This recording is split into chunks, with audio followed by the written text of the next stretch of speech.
Gifting और त्योहारों का मजा स्नैक्स के बगैर कैसे आएगा। तो हनी मैन आपके लिए लेके आए हैं honey roasted nuts, black pepper के साथ बने हुए हैं। इसमें आपको एलमंड्स मिलेंगे, कैश्यू नट मिलेंगे और भी कई तरह के नट्स मिलेंगे। बड़ी अच्छी पैकिंग के साथ इसको हम लॉन्च कर रहे हैं।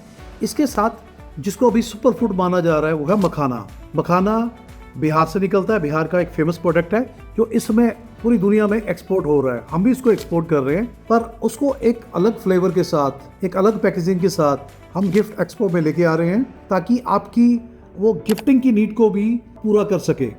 तो हमारा स्टॉल नंबर नीचे दिया गया है, तो 24, 25, 26 डेट्स मत भूलना। इस दौरान हमारे स्टॉल पे पहुंचना जरूरी है आपके लिए, क्योंकि वहाँ पर इसके अलावा भी बहुत सारे प्रोडक्ट आपको देखने के लिए मिलेंगे और आप कंफ्यूज हो जाओगे कि कौन सा गिफ्ट हमने किसी को देना है या कौन से प्रोडक्ट आपने अपने घरों के लिए यूज़ करना है, क्योंकि हमारे सारे के सारे product health and wellness category के अंदर आ रहे हैं। तो और भी प्रोडक्टों को वहाँ आप देख सकते हैं।